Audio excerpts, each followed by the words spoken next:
अश्रद्धया हुतं दत्तं तपस्ततं कृतं च यत् असदित्युच्यते पार्थ न चैतत्प्रीतिना नो इह। હે પાર્થ, પરમેશ્વરમાં શ્રદ્ધા વગર યજ્ઞ, દાન કે તપ રૂપે જે કંઈ પણ કરવામાં આવે છે તે ક્ષણભંગુર હોય છે અને અસત કહેવાય છે. આ અસત તેમજ આગામી જન્મ બંનેમાં વ્યર્થ જાય છે. ओम तत्सत् इति श्रीमद्भगवद्गीतासु उपनिषत्सु ब्रह्मविद्यायां योगशास्त्रे श्रीकृष्णार्जुन संवादे श्रद्धात्रयविभागयोगो नाम सप्तदशोऽध्यायः।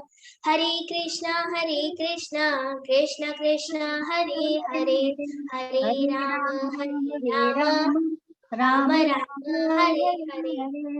हरे कृष्णा। हरे कृष्ण। जी महाराज धर्मेश्वर कृष्ण दास प्रभु, केतन पारेख प्रभु, बधाने આપણે અંતઃકરણ પૂર્વક એમને નમન કરીએ, વંદન કરીએ કે આ જ્ઞાન છે આપણને બહુ ઈઝીલી સમજાય. હરે કૃષ્ણ. મ્યુટ કરજો. હરે કૃષ્ણ પ્રભુજી. હરે કૃષ્ણ. हरे कृष्ण प्रभुजी. हरे कृष्ण. स्लाइड विजिबल છે ને મારી પ્રભુજી? यस प्रभुजी. ઓકે, તો શ્રી શ્રી રાધા ગોવિંદજીના ચરણોમાં આપણે વંદન કરીએ. ભગવાન પાસે આપણે કૃપાની આજીજી કરીએ. ભગવાન આગળ કહે છે એક અધ્યાયમાં આપણે જોયું તો ભગવાન છે અનુકંપાર્થ. ભગવાન કહે છે કે હું મારી દયા વાડે હું જ્ઞાન આપું છું. તો ભગવાન પાસે આપણે દયાની યાચના કરીએ કે ભગવાન આ જ્ઞાન અમે સમજી શકીએ અને આ જ્ઞાન હું મારા મુખેથી તમને સંભળાવી શકું અને તમે બધા સમજી શકો. આગળ વધીએ. ओम अज्ञानं तिमिरान्धस्य ज्ञानाजनशलाकया चक्षुरुन्मीलितं येन तस्मै श्रीगुरुवे नमः। श्रीचैतन्यमनोभीष्टं स्थापितं येन भूतले स्वयं रूपकदा मह्यं ददाति स्वपदान्तिकम्। वन्देऽहं श्रीगुरुं श्रीयुतापदकमलं श्रीगुरुन् वैष्णवांश्च श्रीरूप साग्रजात सहगण रघुनाथान्वितं तं सजीवं साद्वैतं सावधूतं परिजन सहितं कृष्ण चैतन्य देवं श्री राधा कृष्ण पादान् सहगण ललिता श्री विशाखान्वितांश्च हे कृष्ण करुणा सिंधु दीनबंधु जगतपते गोपेश गोपिका कांत राधा कांत नमस्तुते। तप्त कांचन गौरांगी राधे वृंदावनेश्वरी वृषभानुसुते देवी प्रणमामि हरि प्रिये। वांछा कल्पतरुभ्यश्च कृपा सिन्धुभ्य एव च पतितानां पावनेभ्यो वैष्णवेभ्यो नमो नमः। अनंत कोटि वैष्णव वृंद की जय। शिला प्रभुपाद की जय। श्री श्री राधा गोविंद जी भगवान की जय। जय श्री कृष्ण चैतन्य प्रभु नित्यानंद श्री अद्वैत गदाधर श्रीवासादि गौर भक्त वृंद। हरे कृष्ण कृष्ण कृष्ण हरे हरे, हरे राम राम राम हरे हरे। हरे कृष्ण कृष्ण हरे कृष्ण हरे कृष्ण प्रभुजी. हरे कृष्ण. हरे कृष्ण. ઘણા બધા ચેટ બોક્સ માં ટાઈપ કરે છે હરે કૃષ્ણ. બધાને મારા હરે કૃષ્ણ છે. અને તમારો બધાનું અંતઃકરણ પૂર્વક હૃદયપૂર્વક હું તમારું બધાનું સ્વાગત કરું છું કે આજે 17મા દિવસે પણ તમે બધા ઉત્સાહ, ધૈર્ય અને નિશ્ચયથી તમે હાજર છો. હરે કૃષ્ણ. આજે હાજર છો. તમારા ઘણા બધા જન્મોની સુકૃતિઓ હોય તો આ બધું શક્ય બને. हरे कृष्ण सभी को। હરે કૃષ્ણ બેટા. हरे कृष्ण. હરે કૃષ્ણ. શરૂઆત કરીએ આજનું ચેપ્ટર. ખૂબ સુંદર અધ્યાય છે. શ્રદ્ધાના ત્રય વિભાગ, શ્રદ્ધાના 3 વિભાગો, આસ્થાના વિભાગો. બરાબર. ભગવાન આપણને સમજાવે છે કે શરૂઆત ભગવાન છે એ શ્રદ્ધાથી કરે છે. તમારો બધાનો સ્વાગત છે. 18 દિવસમાં ભગવદ્ ગીતા સમજો. 18 દિવસ 18 અધ્યાય નામનિષ્ઠા દાસ પ્રભુ દ્વારા જે રચના થઈ છે આ કોર્સની, એની અંદર હું તમારું બધાનું હૃદયપૂર્વક સ્વાગત કરું છું. એક મિનિટ. ઓકે, સ્ટાર્ટ કરીએ.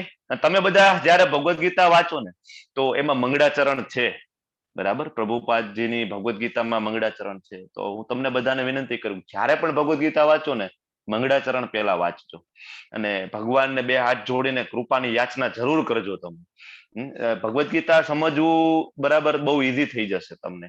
ભક્તોને આપણે પ્રણામ કરીએ, ભગવાનને પ્રણામ કરીએ અને મંગળાચરણ કરી અને વાંચીએ તો ખૂબ ઈઝી પડે. અમે મંદિરે ભગવદ્ ગીતાનો પાઠ કરીએ, બરાબર. રોજ અમે પેલા મંગળાચરણ લઈએ અને સેમ વે પછી આગળ ભગવદ્ ગીતા અમે ત્યાં લાઈવ કરતા હોય, બધા ફિઝિકલ બધા ભેગા મળીને.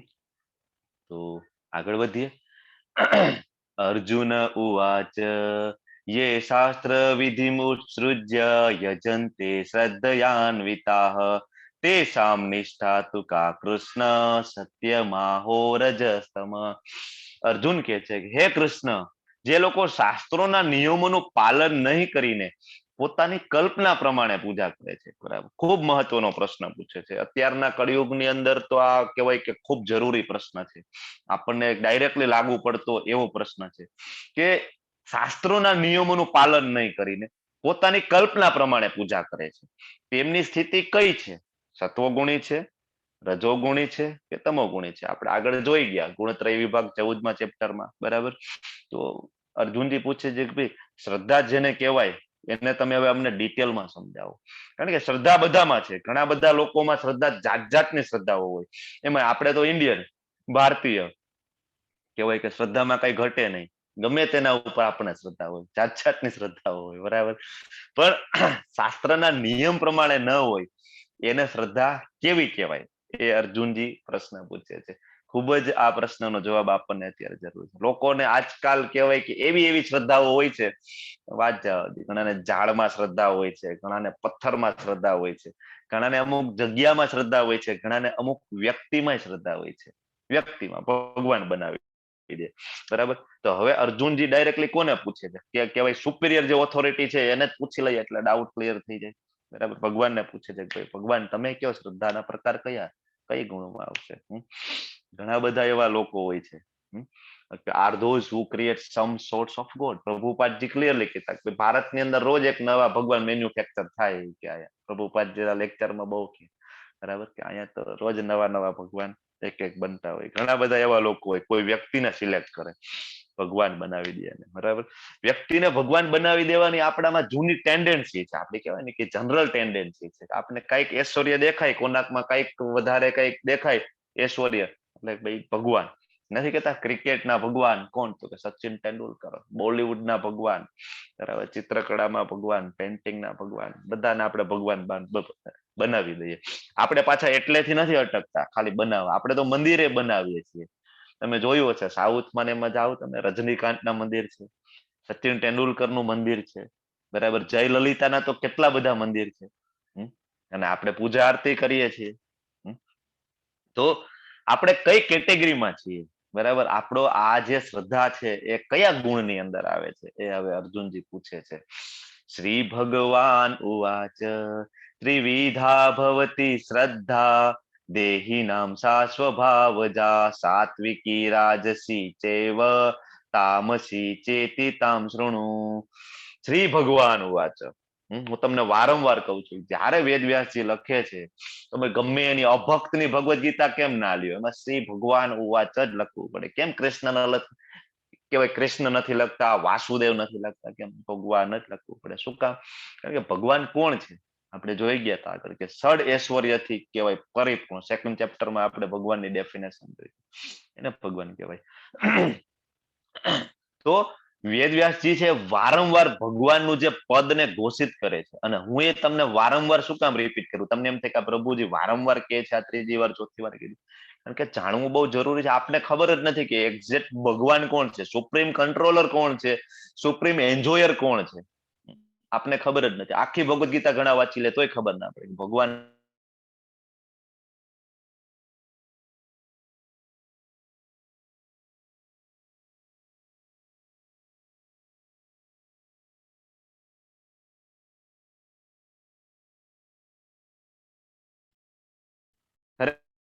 કૃષ્ણ મંદિર પ્રભુ.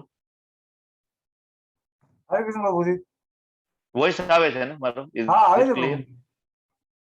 ઓકે ઓકે, એક જ મિનિટ મંદિર પ્રભુ, તમે થોડી છે ને ભક્તિ વૃક્ષ જાહેરાત કરો ને. આવું છે.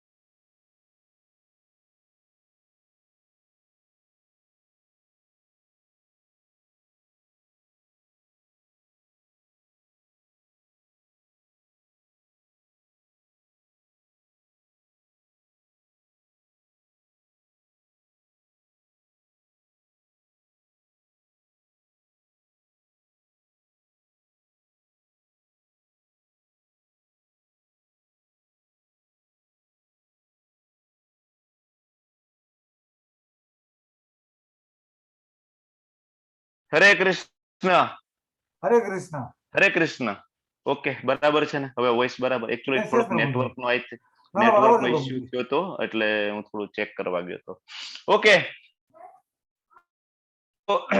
ભગવાનનું પદ વારંવાર ઘોષિત કરે છે, કારણ કે આપણે સમજવું જોઈએ ભગવાન કોણ છે. બરાબર, હવે આપણે અનુવાદ જોઈએ. પૂર્ણ પુરુષોત્તમ પરમેશ્વર કહે છે દેહધારી જીવ દ્વારા પ્રાપ્ત કરાયેલા પ્રકૃતિના જે ગુણો પ્રમાણે એની શ્રદ્ધા છે એ પાછી 3 પ્રકારની છે. તમને એમ થાય 3 પ્રકાર આપણે જોયું આગળ, સત્વ રજ ને તમ, સત્વ રજ ને તમ. તો આ તો મગજમાં ફિટ થઈ જવું જોઈએ. બરાબર, મેં તમને આની પહેલા કીધું પ્રભુપાદજીના લેક્ચરો છે બધા, એમાં મેક્સિમમ લેક્ચર છે એ સત્વ રજ અને તમ જે ગુણત્રય વિભાગ છે એના ઉપર છે. શું કામ એના ઉપર છે? કારણ કે સમજવું બહુ ઈઝી છે. કહેવાય પ્રેક્ટિકલ લાઈફમાં, આપણે લાઈફમાં એને ઉતારવું બહુ ઈઝી છે. આપણે ગ્રાસ્પ એકદમ ઈઝીલી કરી શકીએ એ ચેપ્ટરને. બરાબર, અને એનો ફાયદો છે જોરદાર છે. કારણ કે માણસને ખબર પડી જાય કે કયા ગુણમાં હું છું, મારે કયા ગુણમાં મારે અપલિફ્ટ કરવું જોઈએ. બરાબર, તો આપણે આપણું કહેવાય આત્મનિરીક્ષણ પોતે કરી શકીએ, ઇન્ટ્રોસ્પેક્ટ. બરાબર, તો આપણે કઈક એક્શન લઈએ તરત આપણે ખબર પડી જાય કે નહીં, આ એક્શન તો તમો ગુણમાં છે, આ એક્શન રજો ગુણમાં છે, મારે આ ના કરવું જોઈએ. બરાબર, પણ આ જ્ઞાન છે ક્યારે આવે? બરાબર, ભગવદ્ ગીતાનું જેને પાસે જ્ઞાન હોય, ભગવદ્ ગીતા જે વાંચે એને આ જ્ઞાન આવે. અને આ જ્ઞાન કેવાય આત્મસાત થાય ને, તમને હેલ્પ કરે. બરાબર, તમારી આધ્યાત્મિક પ્રગતિમાં ડાયરેક્ટ હેલ્પ કરે. એટલે એ ચેપ્ટર બહુ ઇમ્પોર્ટન્ટ છે, સત્વરજતમ. બરાબર, કહેવાય કે કળિયુગની અંદર તો માણસો છે ને બધા બહુ સેન્સિટિવ. નાવાનીદાસ પ્રભુ એમ કે અત્યારે માણસોને કઈ કહેવાય જ નહીં. બરાબર, કાંઈ એવું કે તમે એને ક્રોસ કરો અથવા તેનો ફોલ્ટ કાઢો, બરાબર, તરત જ કહેવાય ખીજાય જાય. બરાબર, કારણ કે અત્યારે જનરલી કેવું હતું, નાના હતા ને ત્યારે આપણને પ્રોબ્લેમ બધા એક્સેપ્ટ થતા. આપણે સ્કૂલમાં હતા ને ફટકરતી ફૂટપટ્ટી મારે, બરાબર, ટીચર, આપણે કેવાય સુધરી જતા. અત્યારે તો હું જ સાચો. પેલા તો આ મિથ્યા અહંકાર બધાયમાં છે, નહીં હું કહું જ સાચો ભાઈ, બાકી બધું ખોટું. બરાબર, એટલે અત્યારે તો એ કહેવાય ફીડબેક આપવાની સિસ્ટમ ધીમે ધીમે જતી રહી કે ભાઈ ને આ તારું થોડુંક સુધારવું પડે, એવું કોઈ બરાબર કોઈ કહેતું જ નથી. શું કામ? ખોટું લાગી જાય તરત માણસોને. બરાબર, તો હવે આપણે આપણી જાતને જ ફીડબેક આપવું પડશે. આપણને જનરલી ફીડબેક હવે કોઈ આપતું નથી. આપણે આપણી જાતને ફીડબેક આપવું પડશે. આપણે આપણી જાતને કઈ રીતના સુધારી શકીશું, ફીડબેક આપણે પોતાને કઈ રીતના આપશું? સત્વરજ તમ જે ગુણો છે માઇન્ડમાં ફિટ થઈ ગયા હશે તો આપણે આપણી જાતને આપી શકીશું. બરાબર, અને જેમ જેમ આપણે જાતને આપણે ફીડબેક આપશું ને, એમ એમ આપણી આધ્યાત્મિક જે કહેવાય જર્ની છે ને એ ફાસ્ટ થશે. બરાબર, તો આ બધામાં સૌથી ઇમ્પોર્ટન્ટ છે શ્રદ્ધા. એટલે આ ચેપ્ટર નું નામે શ્રદ્ધા, ત્યારે કહેવાય શ્રદ્ધા ત્રય વિભાગ રાખ્યો. શું કામ? શ્રદ્ધા સૌથી ઇમ્પોર્ટન્ટ છે. આની પહેલા આપણે એક શ્લોકે જોયો તો ભક્તિ રસામૃત સિંધુનો. બરાબર, કે શ્રદ્ધાથી આપણે આગળ ગયા કે ભક્તનો સંગ થાય, સાધુ સંગ, ભજન ક્રિયા, ને છેલ્લે આવે છે ભગવાન શ્રી કૃષ્ણનો પ્રેમ. બરાબર, તો શ્રદ્ધા ખૂબ જ ઇમ્પોર્ટન્ટ છે. બરાબર, હું તમને પેલા ચેપ્ટર થી શું કામ કહું છું કે તમારા બધામાં ખૂબ સુકૃતિઓ છે, ખૂબ જન્માંતરોનું કહેવાય પુણ્ય કર્મ છે, તો જ તમારું આ રજીસ્ટ્રેશન થાય. અને એમાંય તમે રજીસ્ટ્રેશન કરાવીને આજે 17મા ચેપ્ટર સુધી તમે તમારા ઉત્સાહ નિશ્ચયને કહેવાય ધૈર્યને જાળવીને તમે હાજરી આપો છો. એના માટે તો ભગવાનની ખૂબ કૃપા હોય તો જ આ વસ્તુ પોસિબલ બને. ભક્તના ખૂબ આશીર્વાદ હોય તમારા ઉપર, ભક્તોની ખૂબ કૃપા હોય તો જ બને. બાકી ઘણા બધા એવા માણસો છે જેના કોર્સ વિશે માહિતી નથી. ઘણા બધા એવા માણસો છે જેના ઘરમાં ભગવદ્ ગીતા છે પણ કોઈ દી ભગવદ ગીતા ઓપન કરી શકતા નથી. શું કામ? કારણ કે એના માટે કૃપા જોઈએ, સ્વીકૃતિઓ જોઈએ. એટલે પેલું પગથિયું છે શ્રદ્ધા.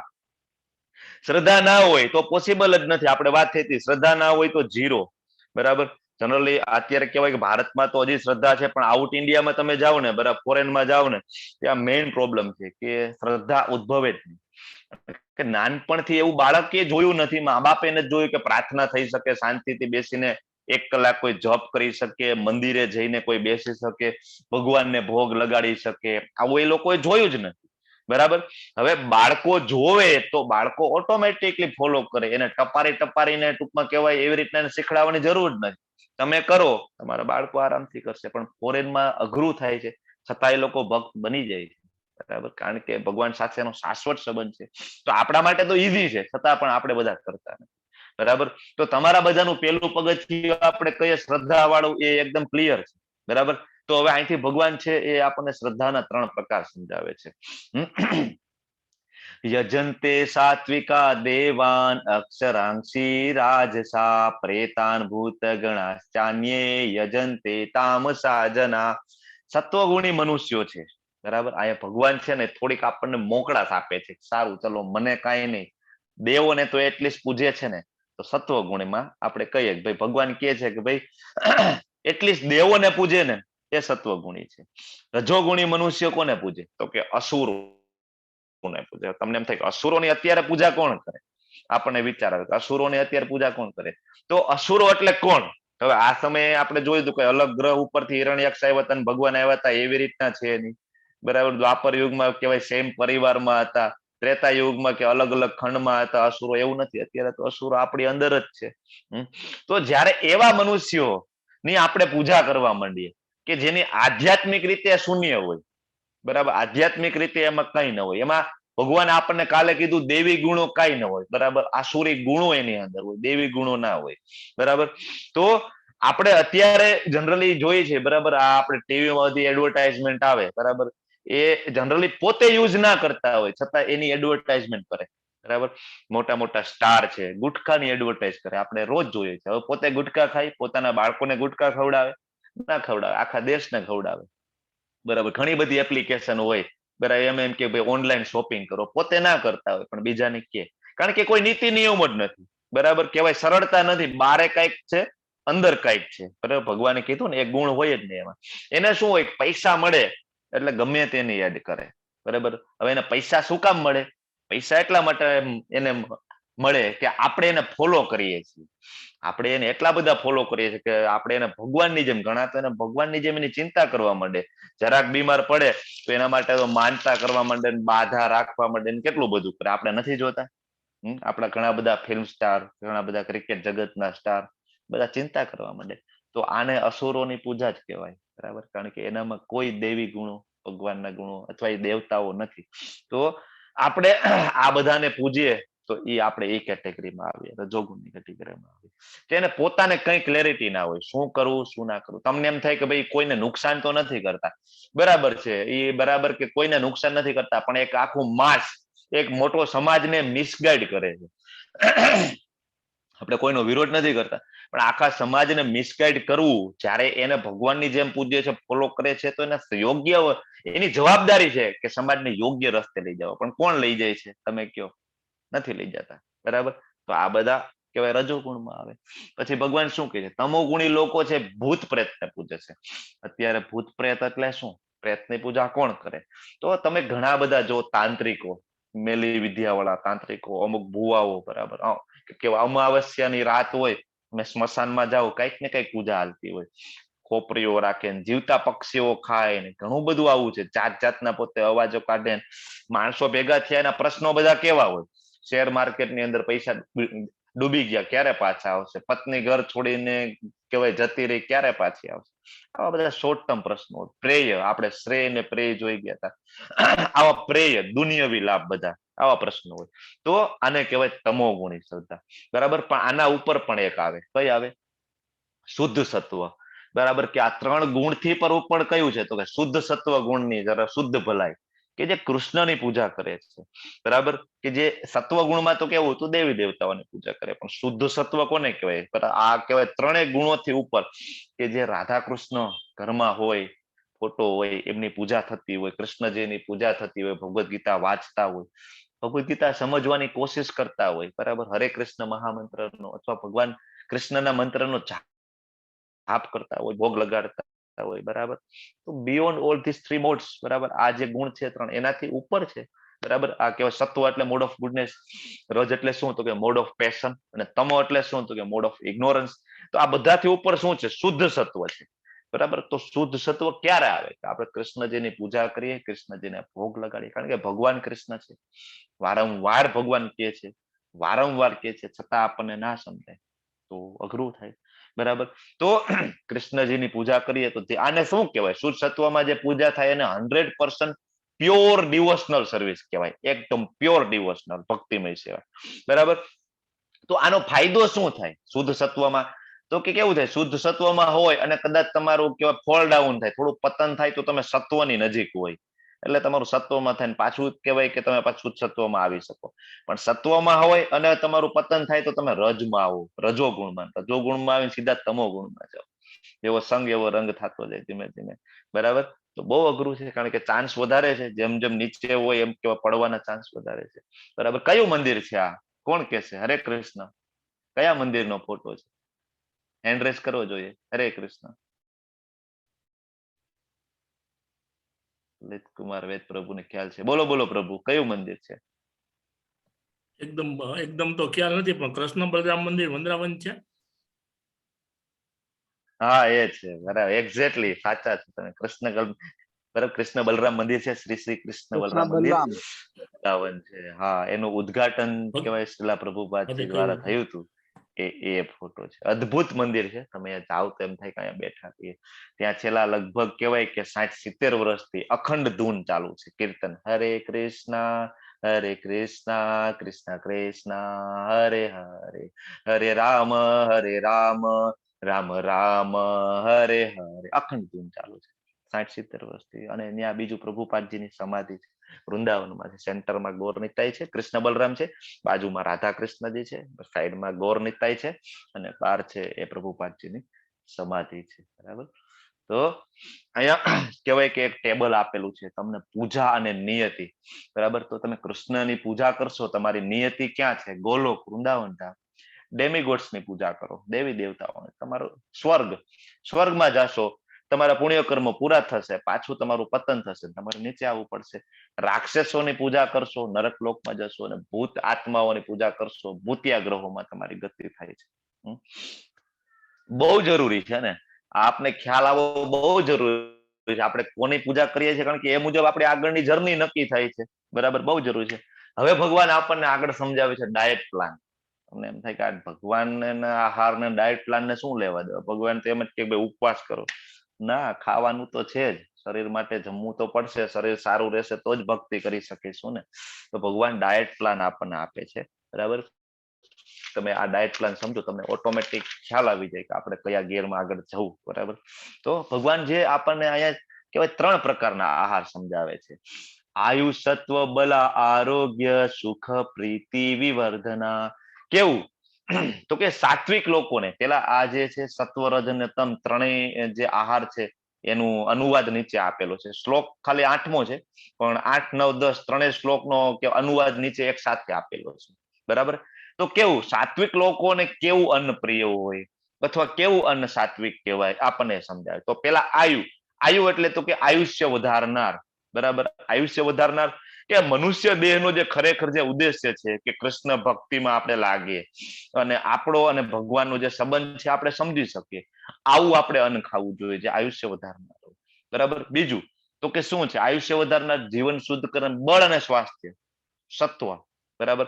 બળ અને સ્વાસ્થ્ય, તો કે બળ અને સ્વાસ્થ્ય એટલે કે હેલ્ધી. બળ એટલે સ્ટેમિના પૂરી પાડે, શક્તિ આપે. આવું અત્યારે તો ખાસ જરૂર પડે. આપણે કોરોનામાં શક્તિ વધારનાર આપણે એવો ખોરાક લઈએ તો આપણી ઇમ્યુનિટી સ્ટ્રોંગ થાય, તો કોરોના જેવી બીમારી એક જાતનો રાક્ષસ છે, એની સામે આપણે બચી શકીએ, બરાબર. બળ અને સ્વાસ્થ્ય. સુખ તથા તૃપ્તિ આપનાર. આ ખૂબ ઇમ્પોર્ટન્ટ છે, તમે માર્ક કરજો કે ક્યારેક તમારું મન છે એ એકદમ અશાંત હોય ત્યારે તમે શું જમ્યા હતા, અને ક્યારેક તમારું મન એકદમ પ્રફુલ્લિત હોય ત્યારે તમે શું ખાધું હતું, ક્યારે ખાધું હતું, બરાબર, કોની સાથે ખાધું હતું. બહુ ઇમ્પોર્ટન્ટ છે.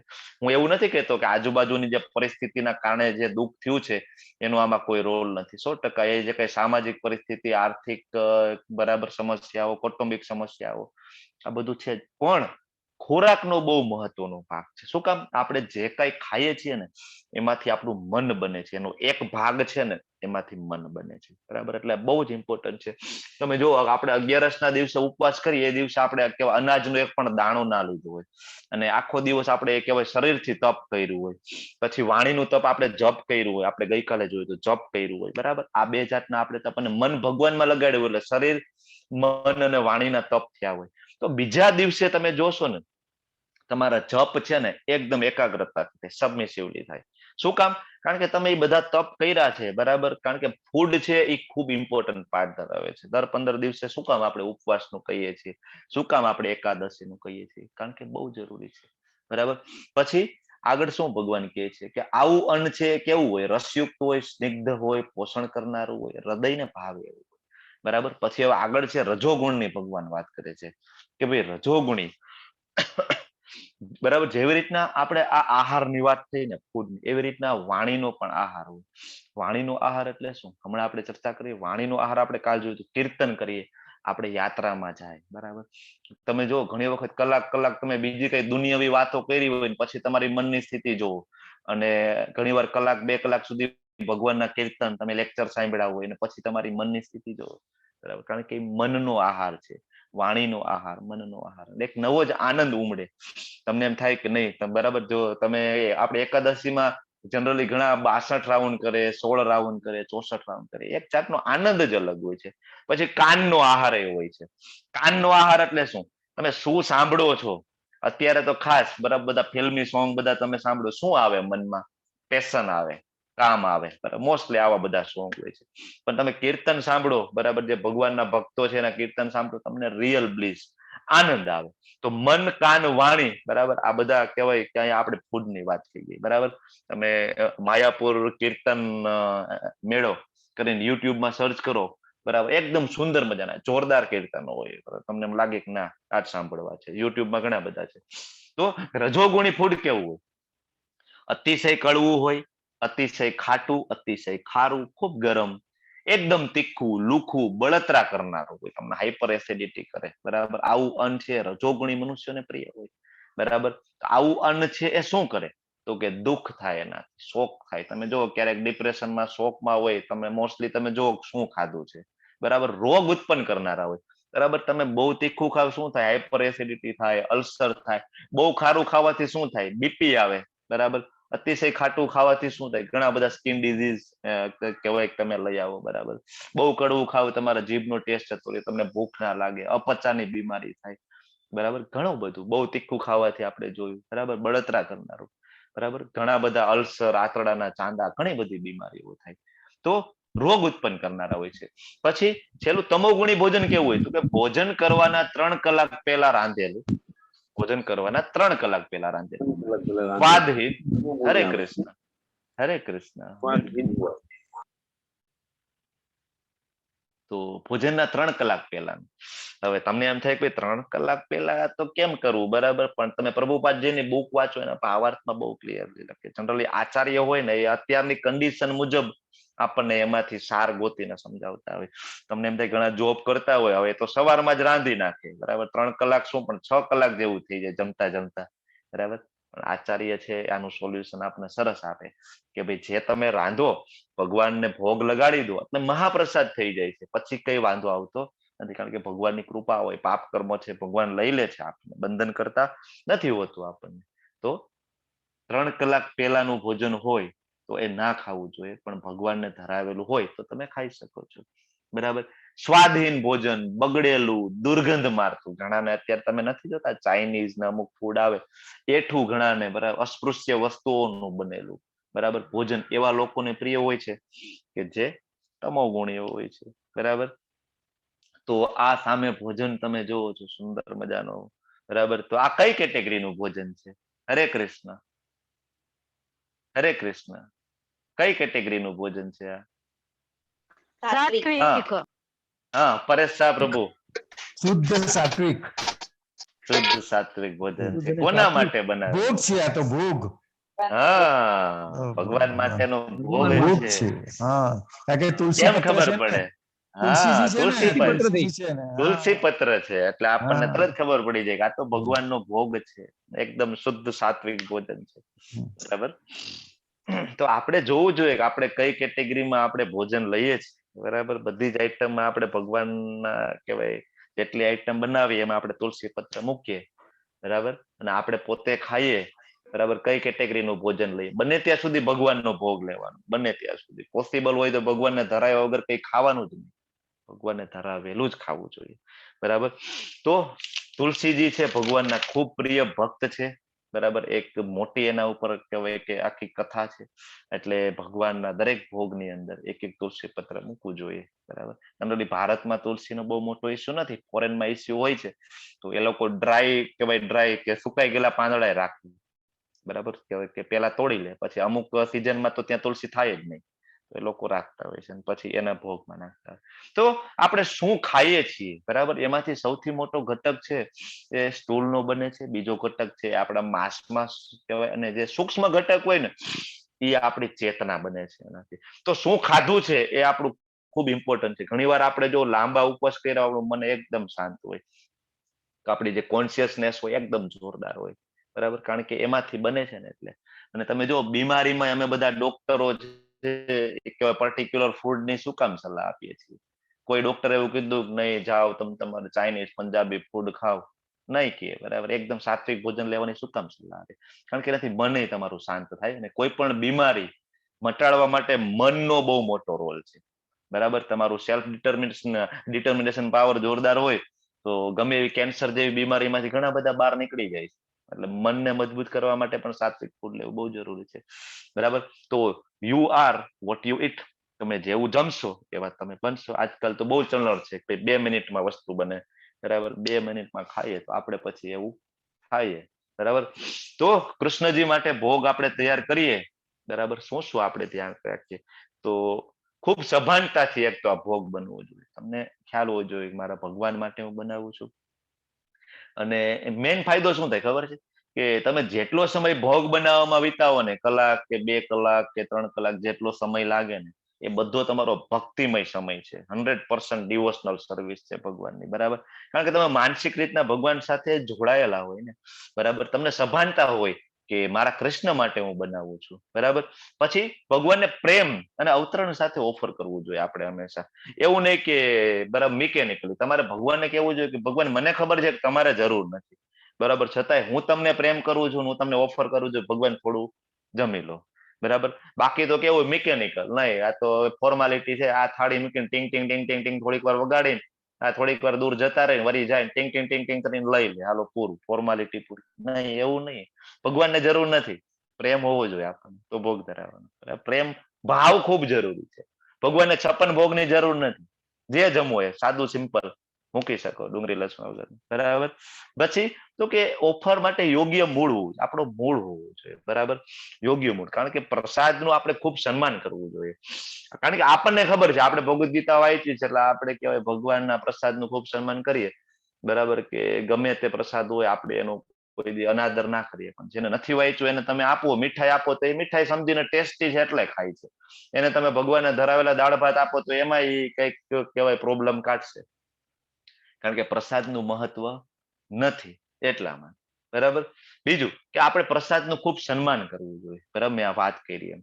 અને આપણે પ્રસાદ લેવાના જે પરિણામો આપણે જોયા છે, પરિણામો આપણી કોન્શિયસનેસ, આપણી ચેતના આખી બદલાઈ જાય. બરાબર. કારણ કે વિજ્ઞાન છે એની પાછળનું આખું સાયન્સ છે. બરાબર. ભગવાન તરફ જવાની જે કઈ શરૂઆત છે જીભથી થાય છે. બરાબર. કારણ કે જીભ એક તો આપણે ભગવાનનો પ્રસાદ ગ્રહણ કરવા માટે ઉપયોગ કરીએ, ને બીજું શું તો કે જીભથી બીજું ભગવાનનું આપણે કીર્તન કરીએ, ભગવાનનું નામ લઈએ. બરાબર. તો આપણે ભગવાન તરફ જવાની જે શરૂઆત છે જીભથી થાય છે. તો ભોગ હંમેશા ધરાવવો જોઈએ. પ્રભુપાદજી તો બહુ કહે છે કે આની અંદર કેવાય મેજિક છે, મિરેકલ છે પ્રસાદની અંદર. એ યુએસમાં ગયા શરૂઆતમાં તમને ખબર છે કેટલાય બધા યુવાનો માટે કેટલું બધું બનાવતા. અને બધાને પ્રસાદ જમાડતા. બરાબર, બહુ જરૂરી છે પ્રસાદ ભગવાનને. પછી આ શ્લોક આપણે કટુ, અમ્લ, લવણ, બરાબર, અતિ ઉષ્ણ, અતિ તીક્ષ્ણ, વૃક્ષ, વિદાય. એકચ્યુઅલી રજોગુણી ફૂડ કેવું હોય એ આપણે જોયું. બરાબર, આ એ છે 9મો શ્લોક. બરાબર, તમે અતિશય તીખું ખાવ તો શું થાય, પછી એની હાલત આગળ શું થાય. પછી અમુક અત્યારે તો આ બધું કહેવાય તમોગુણી ફૂડ. બરાબર, ઉચ્છિષ્ટ અપી ચામેત્યમ ભોજનમ તામસ પ્રિય યાત યામમ, એટલે 3 કલાક જૂનું ગતરસમ પૂથી, સ્વાદ વગરનું, પર્યુષિત છે. બરાબર, તો અમુક તો આ તમે જે અત્યારે ફૂડ આઈટમ જોવો છો એમાં તો કેવું, એને તો બનાવવા પાછળ એને કોહવાવા મૂકે, અને અમુક પ્રકારના એમાં કીડા જ્યાં સુધી ના આવે ત્યાં સુધી આઈટમ બની ના કહેવાય. બરાબર, તમે કેવાય રાઈટ સાઈડમાં જોવો છો, અને બહુ ફેમસ છે, ખૂબ મોંઘી આઈટમ છે. બરાબર, તો માણસો આવું ખાય છે. તમોગુણી ફૂડ છે, આવું ખાય તો આપણો વિચાર આવો આવે. તમે જે ખાવ છો તેમાં તમે છો. બહુ સિમ્પલ છે. સત્વગુણી હોય તો એનું મન એકદમ બેલેન્સ્ડ હોય, શું કરવું શું નથી કરવું બધી ખબર છે. બરાબર, હાર્મની જોરદાર ભગવાનની ભક્તિમાં લાગી શકે, પોઝિટિવ એનર્જી છે એની અંદર, બીજાને પણ એન્કરેજ કરી શકે. પીસ છે, મનની એકદમ શાંતિ છે, માઇન્ડ એનું એકદમ બેલેન્સ છે, એને ક્લેરિટી છે. બધું જીવનમાં શું કરવું, ક્યારે કરવું, કેટલું કરવું, કેવી રીતના કરવું, બધું સત્વગુણમાં એ પ્રતાપ છે. રજગુણની અંદર બરાબર આ કરી નાખવું, તે કરી નાખવું, બધી મુવમેન્ટ, બરાબર, આ કરી નાખવું, ફટાફટ અનિયંત્રિત ઈચ્છાઓ છે, એક્ટિવિટી જોરદાર, એનર્જી, એક્સાઇટમેન્ટ છે, પેશન છે, ઓલું કરવું, તે કરવું, આ કરવું. બરાબર, અને તમો ગુણમાં કાંઈ નહીં, જુઓ તમે ફોટો, ઇનર્શિયા એટલે એકદમ પથ્થરની જેમ, જળની જેમ ઇનએક્ટિવિટી, નેગેટિવ એનર્જી, બરાબર, ડલનેસ આપે. આવું ખ્યાલ ન હોય. ભાઈ જે થવાનું હશે જોઈ લેશું. બરાબર, જે યોનિમાં જન્મ થાય એ યોનિ ભોગવી લેશું. બરાબર, તો ભગવાન એ સુવિધા પૂરી પાડે જ છે ને. આપણે જોયું હતું ને આગળ કથા, ઇન્દ્રજી છે, બરાબર, જનરલી ઓલા ઋષિના હારનો અનાદર કરે છે, ઋષિ શ્રાપ આપે છે, ડુક્કર બની જાય છે, તો એને ડુક્કરમાંય મજા આવે. ઇન્દ્રજી હોવા છતાંય ડુક્કર વિષ્ટા ખાવામાં આનંદ. તો ભગવાન તો એ વ્યવસ્થા કરવાના છે, પણ આપણે સમજવું જોઈએ કે આપણે કયા ગુણમાં આગળ વધવું છે. હવે ભગવાન છે યજ્ઞ વિશે વાત કરે છે. આહારની વાત તો ભગવાને કરી, તો ભગવાન શું કે છે, યજ્ઞ અફલાંક્ષિભિર્યજ્ઞો વિધિ દિષ્ટો ય ઇજ્યતે યષ્ટવ્ય મે વેતિ મન સમાધાય સ સાત્વિક. તો જે યજ્ઞ શાસ્ત્રોક્ત વિધિ પ્રમાણે કર્તવ્ય સમજીને ફળની આકાંક્ષા નહીં રાખનારા લોકો દ્વારા કરવામાં આવે. બરાબર, તો આ બધું આપણે શું કામ સમજીએ કે કયો યજ્ઞ કરવો અને શું કામ? કારણ કે આ સમજવાથી આપણું અજ્ઞાન છે દૂર થાય. બીજું, આપણે અજ્ઞાન આપણામાં નહીં હોય તો આપણે આ પાપ કર્મોથી દૂર રહેશું. પાપ કર્મ, નવું કર્મ બંધન આપણે આ જન્મમાં નહીં કરીએ. બહુ જરૂરી છે. બરાબર, આપણે એટેક કરવો હોય તો સૌથી પહેલો એટેક તો અજ્ઞાન ઉપર જ કરવો જોઈએ. બરાબર, કારણ કે આપણે ભૌતિક જગતમાં નથી કહેતા કે ભાઈ એને પૈસા ના આપો, એના કરતા એને તમે ભણાવો, એને તમે એજ્યુકેશન આપો, તો એ કહેવાય ભણી ગણીને પોતાના પગ ઉપર ઉભો થઈ જાય, આખું જીવન એનું ઇઝીલી સ્મૂથ થાય. તો ભૌતિક જગતની અંદર એક જ્ઞાન નું બહુ મહત્વ છે. તો આધ્યાત્મિક જગતમાં તો જબરજસ્ત હોય જ ને. બરાબર, કારણ કે જ્ઞાન મળે તો આપણે પાપ કર્મ કરતા જ બંધ થઈ જાય, અને જન્મ મૃત્યુ જરા વ્યાધિના ચક્કરમાંથી આપણે મહાસાગર ભવ મહાસાગરમાંથી બહાર નીકળી શકીએ. બરાબર, તો શું કહે છે કે જે યજ્ઞ શાસ્ત્રોક્ત વિધિ પ્રમાણે કર્તવ્ય સમજીને ફળની આકાંક્ષા નહીં રાખનારા લોકો દ્વારા કરવામાં આવે એને કહેવાય સાત્વિક.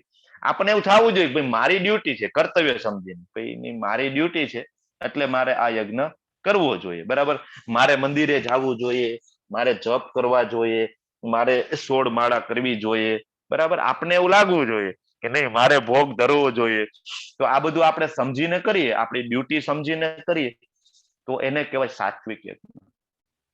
બાજુનો તમે ફોટો જુઓ પ્રભુપાદજી, 70 વર્ષે, તમે વિચાર કરો 70 વર્ષે કોઈ માણસ અમેરિકા જાય અને ત્યાં કોઈ ઓળખતું ના હોય, અનનોન માણસ. હવે આપણે આપણા 2 ફેમિલી મેમ્બરને કૃષ્ણ ભાવનામૃતમાં લઈ આવી નથી શકતા, એને આપણે નથી સમજાવી શકતા. બરાબર, કે આપણા કહેવાય સિટીની અંદર 5 જણાને આપણે નથી કહેવાય કે ભેગા કરી શકતા, અને એ અમેરિકા જઈને હજારો માણસોની વચ્ચે અને એમના પોતાના હાથે બધું જમાડે. બરાબર, પૂરી, શાક, દાળ, રાઈસ બધું પકાવે. તો આ સાત્વિક ભોજન છે, અને એના ઉપર કેવો કહેવાય કે પ્રભાવ પડે. હજારો શિષ્યો બની જાય છે, ફોરેનર્સ કે જેને કૃષ્ણ શું છે એ પણ ખબર નથી. તો કળિયુગની અંદર આપણે યજ્ઞ કેવો કરી શકીએ? હરે કૃષ્ણ કૃષ્ણ કૃષ્ણ હરે હરે, હરે રામ રામ રામ હરે હરે. આવો યજ્ઞ. કારણ કે ભગવાને શું કીધું? યજ્ઞ નામ જપ યજ્ઞોસ્મી. બરાબર. આ યજ્ઞ આપણે કળિયુગમાં બહુ ઈઝી બરાબર કરી શકીએ. બીજા બધા યજ્ઞ બહુ અઘરા છે. ચૈતન્ય મહાપ્રભુજી આવ્યા અને આપણે સંકીર્તન યજ્ઞ બરાબર કીર્તન આપ્યું તો આપણે બહુ ઇઝીલી કળિયુગમાં સર્વાઈવ કરી શકીએ અને ભગવાનને પ્રાપ્ત કરી શકીએ. બરાબર. પછી હવે ભગવાન શું કહે છે કે હે ભરત શ્રેષ્ઠ, જે યજ્ઞ અમુક દુન્યવી લાભ માટે કે ગર્વ ખાતર કરવામાં આવતો હોય તેને કેવો કહેવાય? રજોગુણી. મોટા ભાગે આ અત્યારે જે કઈ યજ્ઞ થતા હોય ને મોટા ભાગે આ કેટેગરીમાં હોય. મોટા ભાગે યજ્ઞ માન સન્માન કે ભાઈ મારા સગાને હું દેખાડી દઉં જો હું કેવો યજ્ઞ કરી શકું. મોટા મોટા યજ્ઞ કરે, પછી મોટા મોટા સ્વાગત કરે ને કહેવાય સન્માન કરે. બરાબર. અથવા તો જે કઈ યજ્ઞ થતા હોય એની પાછળ કઈક માનતા હોય, કઈક બાધા હોય. મોસ્ટલી દુનિયાવી લાભ માટે અથવા ગર્વ ખાતર કરવામાં આવતા જ યજ્ઞ હોય છે અત્યારે. બરાબર. પછી શું કે છે ભગવાન કે જે યજ્ઞ છે શાસ્ત્રોક્ત નિર્દેશોની ઉપેક્ષા કરીને, પ્રસાદ વહેંચ્યા વગર, વેદ મંત્રોના ઉચ્ચારણ વગર, પુરોહિતોની દક્ષિણા આપ્યા વિના અને શ્રદ્ધા વગર કરવામાં આવે તામસિક યજ્ઞ કહેવાય. બરાબર. ફોટામાં જો બધું હળગાવી નાખવાનું એટલે હું યજ્ઞ કહેવાય. ઘણી વખત આપણે અત્યારે લગ્ન થાય ને, લગ્નની અંદર આપણે જોતા હોય અત્યારે જાય કે એમાં હવન કરે, યજ્ઞ કરે. મોટા ભાગનો સમય છે ને ફોટા વાળાને આપે, પાર્લર વાળાને ખૂબ જાજો બધો સમય મળે. બરાબર. પછી તો જમવામાં ઘણો બધો સમય, પણ જે મેઇન વિધિ હોય ને એમાં ઉતાવળ હોય બધાને, જલ્દી કરો જલ્દી કરો જલ્દી કરો, જે મેઇન વસ્તુ છે એમાં. બરાબર. એટલે આ બધું આપણને અત્યારે રેગ્યુલર લાઈફમાં બહુ જોવા મળે. ભસ્માસુરની સ્ટોરી આપણે જોઈ હતી. તો રજોગુણ, કારણ કે મોટા ભાગે રજોગુણી તમોગુણી હોય ને એ બ્રહ્માજી અને શિવજીની ઉપાસના બહુ કરે, કારણ કે બહુ દયાળુ, તરત માગે આપી દે. બરાબર. તો ભસ્માસુર છે એ ભગવાનને પ્રસન્ન કરે, શિવજીને, કારણ કે એને બધા ઉપર કહેવાય કંટ્રોલ કરવો હતો, સુપ્રીમ કંટ્રોલર બનવું હતું, બધાને હેરાન કરવા હતા. પણ શિવજી ની કહેવાય તપસ્યા કરે એટલે ફળ આપવું પડે, ભગવાન વર આપે, જેના ઉપર તું હાથ મૂકે એનો નાશ થઈ જાય. અને એ શિવજી પાછળ જ દોડે છે. બરાબર. પછી વિષ્ણુજી આવે છે, વિષ્ણુજી કે છે કે નહીં, એને આપેલા વચન કે કઈ થોડા સાચા હોય કે મૂકી જો તારા માથા ઉપર હાથ. બરાબર. અને હાથ મૂકે પોતાનો નાશ થઈ જાય. તો આવા બધા યજ્ઞ કેવા કહેવાય? તામસિક યજ્ઞ કહેવાય. બરાબર. હવે ભગવાન આપણને તપના પ્રકાર શીખડાવે છે. બરાબર. દેવ દ્વિજ ગુરુ પ્રાગ્ય પૂજનમ શોચમ આર્જમ, બહુ ઇમ્પોર્ટન્ટ વસ્તુ છે. આપણને એમ થાય કે બાળકોને આપણે અત્યારે શીખડાવીએ કે ભાઈ તમે કેવું જોઈએ, મોટા હોય તો આપણે આપ કેવું જોઈએ, આપણે શીખડાવીએ. આપણે એમ થાય કે આપણું કલ્ચર તો કેવાય આઉટડેટેડ છે, જરાય સારું કલ્ચર નથી. તમે ફોરેનમાં જાઓ, બધાને યુ કે ફોરેનમાં તમે જાઓ બધાને કોન્ફિડન્ટ, કે એમાં કોન્ફિડન્ટ વધે, બાળકનું કોન્ફિડન્ટ વધે, બધાને યુ કે, દાદાને યુ કે, મામાને યુ કે, પપ્પાને યુ કે, નાનો ભાઈ હોય એને યુ કહેવાનું. બરાબર.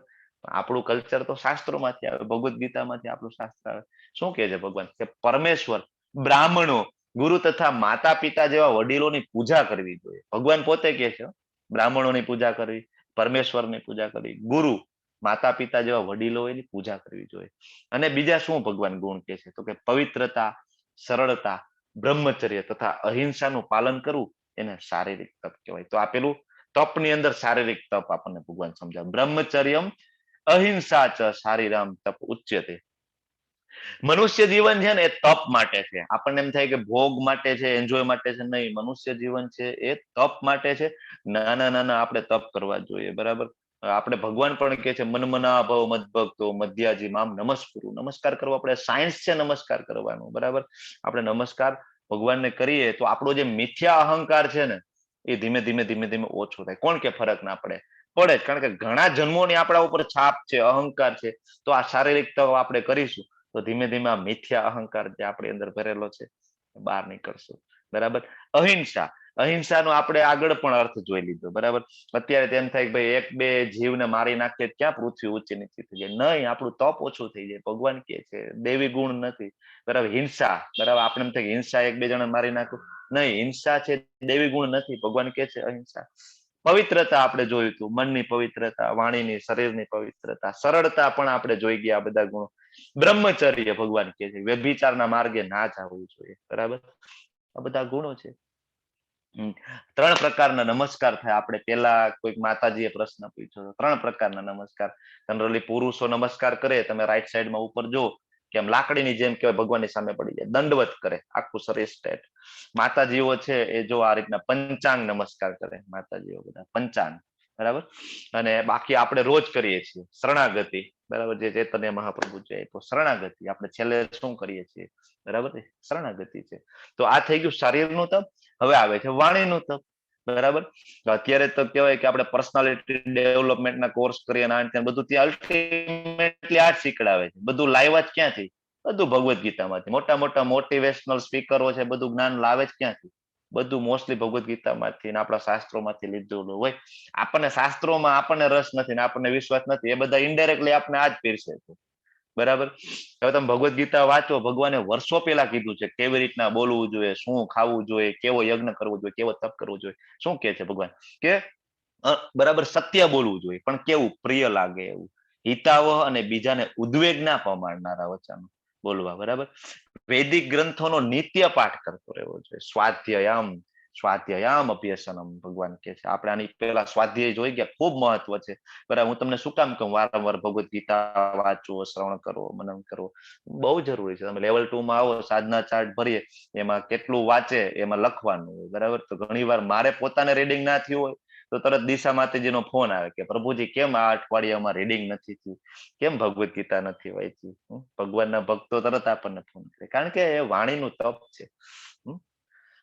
વાણીનું તપ છે, વાંચવું એ વાણીનું તપ છે. આ બે માતાજીઓ આવે 7:30 આવી જાય, બરાબર. ઘણી વાર તો શોર્ટ નોટિસ પીરિયડમાં કેવાય ચેન્જ થતું હોય, છતાં એ લોકો આવે, બરાબર. અને કેવાય સુંદર મજાના શ્લોકનું પઠન કરે, સુંદર મજાનો અનુવાદ આપણને સંભળાવે, બરાબર. તો એ વાણીનું તપ છે. આપણે બધા પણ સાંભળીએ તો એ આપણું તપ થઈ જાય, બરાબર.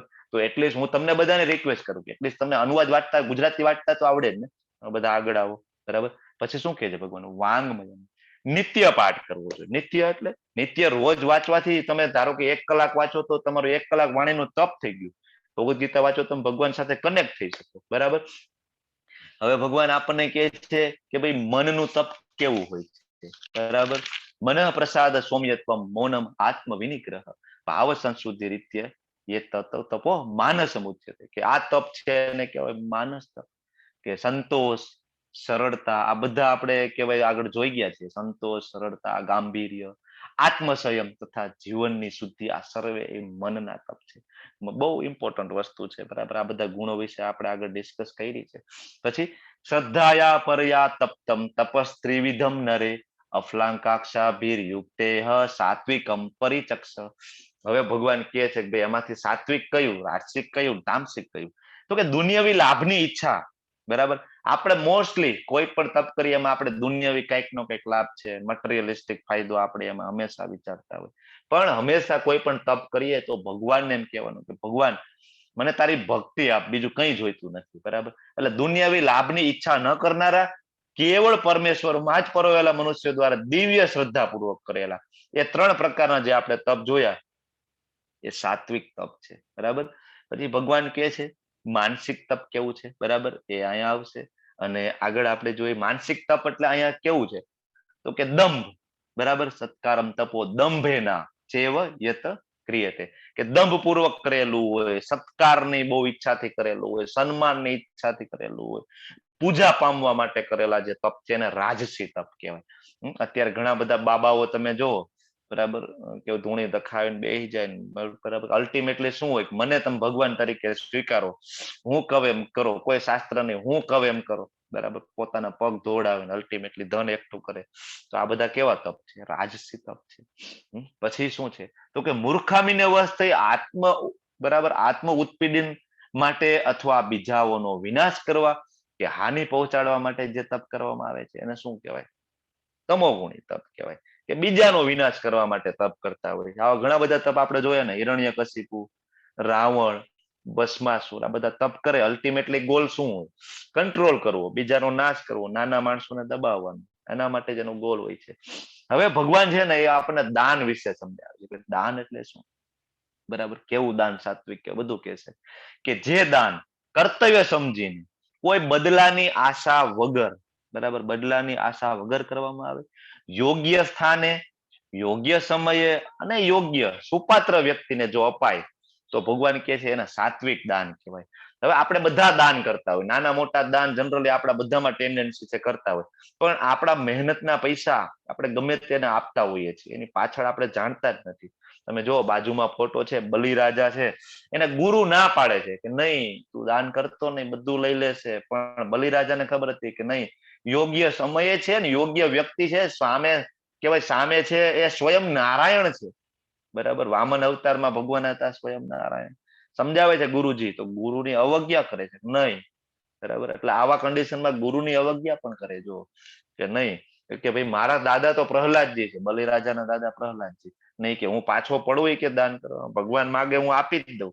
બરાબર, તો સાહિત્ય અને જે કઈ આપણા શાસ્ત્રો છે એ મનુષ્યોને દાન આપવાની ભલામણ કરે છે. પણ ક્યાં, તો કે આધ્યાત્મિક કાર્યોમાં જનરલી માણસો પરોવાયેલા હોય ત્યાં જરૂર હોય ને ત્યાં દાન કરવું જોઈએ. કારણ કે તમારા દાનથી આત્માનું અપલિફ્ટ થવું જોઈએ.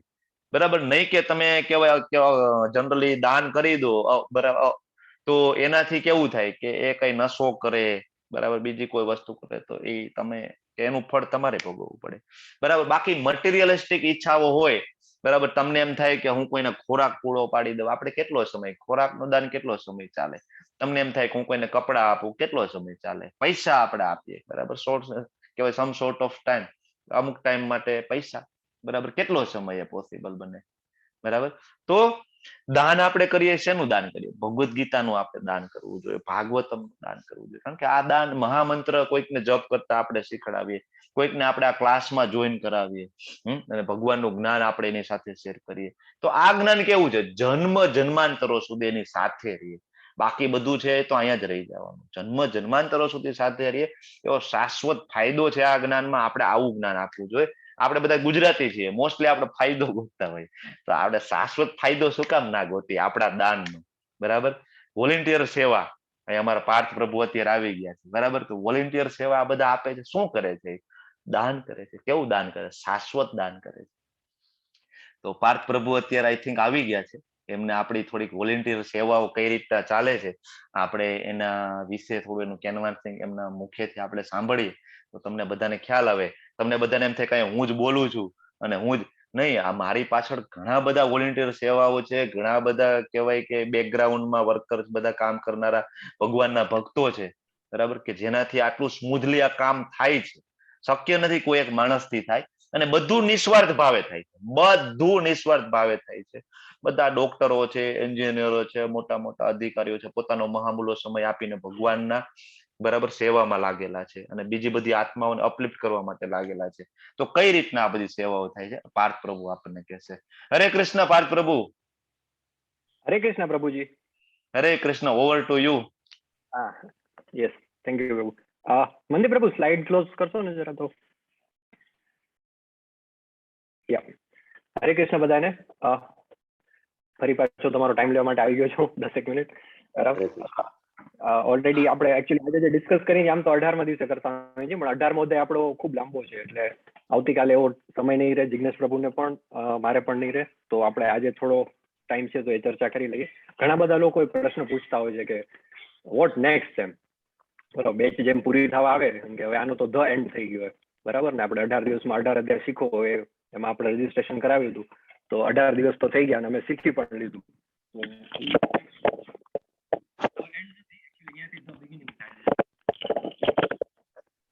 હરે કૃષ્ણ પ્રભુ, તમારો વોઇસ નથી આવતો. હરે કૃષ્ણ. આઈ થિંક તમારો હવે નહીં પ્રભુ, કપાય છે અવાજ તમારો, બ્રેક થાય છે. નેટવર્ક ઇશ્યુ છે આઈ થિંક, કારણ કે તમારો વિડિયો સ્મૂથલી ચાલતો નથી એટલે જસ્ટ અ મિનિટ. બફરિંગ થાય છે. ઓકે, હવે બરાબર છે પ્રભુ? હા, યસ યસ પ્રભુજી, કન્ટિન્યુ. Okay, sorry. તો આપણું જે છે આ આપણે 18 દિવસમાં જે 18 અધ્યાય જોઈએ તો એક ખાલી ટ્રેલર છે. ઇટ્સ નોટ પોસિબલ કે ભગવદ્ ગીતાનું જ્ઞાન છે 18 દિવસમાં લઈ શકાય. બરાબર, આટલું મોટું જે મહાકાવ્ય જેને કહેવાય, જેની અંદર 700 શ્લોકો છે, તો એ 18 દિવસમાં પોસિબલ નથી. પણ એક બેઝ બનાવવા માટે આ જરૂરી છે. પેલું આપણે જેને કહેવાય ને કે એક સ્વાદ એકવાર આપણે ચાખી લઈએ તો પછી અહીંથી આગળ આપણે વધારે ખાવું કે ન ખાવું, કેટલું ખાવું, શું ખાવું, એ આપણે એમાં આગળ વધી શકીએ. તો ઘણી બધી અલગ અલગ વોલન્ટિયર સેવાઓ છે જેમાં આપ જોડાઈ શકો છો. મેં પણ તમારી જેમ તમે અત્યારે એઝ અ પાર્ટિસિપન્ટ જોઈન થયા છો જાન્યુઆરીની બેચમાં, બે મહિના પહેલા મેં નવેમ્બરની બેચમાં એઝ અ પાર્ટિસિપન્ટ જોઈન થયો, અને એના પછી મારી પાસે 2-3 ઓપ્શન હતા. ધર્મેશ્વર કૃષ્ણદાસ પ્રભુનો મેં ક્લાસ એટેન્ડ કર્યો હતો, જિગ્નેશ પ્રભુ પણ અમને ક્યારેક ક્યારેક વચ્ચે શીખવાડવા આવતા. તો એમને જોઈને મને થોડું ઇન્સ્પિરેશન મળ્યું. બરાબર.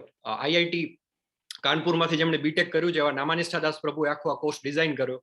ધર્મેશ્વર કૃષ્ણદાસ પ્રભુ છે એ પોતે એક મલ્ટીનેશનલ કંપનીમાં બહુ સારી પોસ્ટ પર છે. જિગ્નેશ પ્રભુ છે તો એ પોતે ડોક્ટર સર્જન છે. અને એ બધાને જયારે આપણે જોઈએ કે એ લોકો આવું કરે છે તો આપણે પણ કેમ ના કરી શકીએ. તો જેમ પ્રભુએ કહ્યું કે બધી જ સંપૂર્ણપણે નિસ્વાર્થ ભાવે વોલન્ટિયર સેવાઓ છે. એટલે વોલન્ટિયર સેવામાં શું શું થઈ શકે કે આપણે આપણો સમય આપી શકીએ. આપણા બધાની અંદર કોઈક ને કોઈક સ્કિલ તો હોય જ. બરાબર. કોઈ પણ વ્યક્તિ હોય એની અંદર કોઈક ને કોઈક ફિલ્ડમાં એની પાસે એક્સપર્ટીઝ હોય. તો જે ફિલ્ડની આપણી પાસે એક્સપર્ટીઝ છે એ આપણે કૃષ્ણ ભાવનામૃતમાં આપણે સમર્પિત કરી શકીએ. અલગ અલગ જે આપણી રિક્વાયરમેન્ટ છે એમાં એક છે વોટ્સએપ સંપર્ક સેવા છે. તો એમાં તમે જો મહિને સમજી લો કે ટોટલ 1 કે 2 કલાકનો ટાઈમ આપી શકો, એટલે કે દર અઠવાડિયે તમે 15-20 મિનિટ જેટલો ટાઈમ કાઢી શકો તો તમે એમાં પણ હેલ્પફુલ થઈ શકો. એની બધી ડિટેલ્સ છે, જે લોકો ઇન્ટરેસ્ટેડ હોય એ કોન્ટેક્ટ કરજો અમારો, તો એ તમને સમજાવશું કે એમાં તમે શું કરી શકો. પછી બીજી એક છે વોટ્સએપમાં જે રીતે થઈ એડમિન સેવા છે, તો એ પણ એવી રીતે છે કે તમે ગમે ત્યાંથી કરી શકો. પછી ઝૂમ કોહોસ્ટ સેવા, જે આપણા ક્લાસ ચાલે છે એ દરમિયાન તમે જોતા હો છો કે કોહોસ્ટ હોસ્ટ બધા અલગ અલગ રોલ હોય છે. મનદીપ પ્રભુ જેમ આપણને અત્યારે સેવા આપી રહ્યા છે તો એ સ્લાઇડ બધી શો કરે છે. પછી કોઈનો વચ્ચે અવાજ આવે ઓચિંતાનો તો મ્યુટ અનમ્યુટ કરે. ચેટ બોક્સમાં કોઈનો પ્રશ્ન હોય તો એનો આન્સર આપે. તો એ રીતની સેવા પણ આપી શકાય. મેં આવી રીતે જ શરૂઆત કરી હતી. મેં પહેલી બેચમાં એઝ અ પાર્ટિસિપેટ આવ્યો, પછી બીજી બેચમાં હું ધર્મેશ્વર પ્રભુદાસના ક્લાસમાં સાથે એમના કોહોસ્ટ તરીકે આવ્યો અને ચેટ બોક્સમાં બધાને જવાબ આપતો ને એવું કર્યું મેં ડિસેમ્બરમાં. તો એ સેવા પણ આપી શકાય. પછી કોઈને વાંચતા સારું આવડતું હોય, ઉચ્ચારણ જેમના સારા હોય, તો આપ જોવો છો કે આપણો ક્લાસ શરૂ થાય એની પહેલા આપણે બધા 700 શ્લોક જે છે એમાં તો અધ્યાય વાઇઝ આપણે શ્લોકનું પઠન કરતા હોઈએ છીએ. તો જનરલી ડેઈલી 2 માતાજી અથવા તો કોઈ પણ પ્રભુજી આવતા હોય છે કે જે એક વ્યક્તિ છે એ શ્લોકનું પઠન કરે, બીજા છે એના અનુવાદનું પઠન કરે. તો એમાં પણ તમે જોડાઈ શકો છો, એ સેવા તમે આપી શકો. પછી કોઈને કમ્પ્યુટરમાં સારી એવી માસ્ટરી હોય અથવા તો કમ્પ્યુટરનું બેઝિક નોલેજ હોય તો ઘણું બધું એવું હોય છે, પાવર પોઈન્ટ સ્લાઇડ તૈયાર કરવી, એમાં મોડિફિકેશન કરવું, તો એ સેવાઓ આપી શકાય. કોઈને માની લો કે ગીત ગાતા અથવા તો જેનું સિંગિંગ કે મ્યુઝિક સારું છે તો તમે ઘણા બધા આપણા કૃષ્ણ ભાવનામૃતના બધા ભજન છે તો એ તમે શીખી શકો છો. એના પણ ક્લાસ ચાલે છે. જે લોકો ઇન્ટરેસ્ટેડ હોય એ આવે તો આપણા સવારે 9 થી લઈને રાત્રે 9 વાગ્યા સુધી અલગ અલગ બેચીસમાં બધા આવા સેન્ટ્રલ ઇસ્કોન બેંગલુરુ દ્વારા બધા ક્લાસીસ ચાલતા હોય છે. તો એમાં તમે જોડાઈ અને ભજન શીખી શકો, અથવા સંગીતમાં કીર્તનમાં તમને ઇન્ટરેસ્ટ છે, કોઈ ઇન્સ્ટ્રુમેન્ટ તમને આવડે છે તો એ તમે શીખી અને આમાં કઈ રીતે સેવા આપી શકો એ ઓપ્શન પણ ખુલ્લો છે. છેલ્લે કાંઈ ન થાય તો આપણે લગભગ બધા ક્યાંક ને ક્યાંક કોઈક ને કોઈક રીતે આપણે બીજા 5, 25, 500 લોકો સાથે જોડાયેલા હોઈએ, વોટ્સએપમાં, ફેસબુકમાં, આપણા રિયલ લાઈફમાં. તો એ બધા લોકોને આપણે આગળના જે બધા આપણા કોર્સિસ છે કે જે બીજી બધી બેચીસ હોય છે એના વિશે આપણે માર્ગદર્શન આપી શકીએ, એમાં આપણે પ્રેરિત કરી શકીએ એમને જોડવા માટે. કોઈને સ્કેચનો, પેઇન્ટિંગનો શોખ હોય તો એ પોતાની પ્રવૃત્તિને આમાં ડાયવર્ટ કરી શકે. હમણાં બહુ સરસ નામાનિષ્ઠા દાસ પ્રભુએ નવું એક એનરોલ કર્યું કે ઘણા બધા હાઉસવાઇફ્સ આમાં જોઈન થતા હોય છે. બરાબર. માતાજીઓ બધા હોય, ગૃહિણી હોય, તો કે એ કઈ રીતે સેવા આપી શકે. તો એમણે એક સ્પેશિયલ કુકિંગ ક્લાસીસ સ્ટાર્ટ કર્યા છે.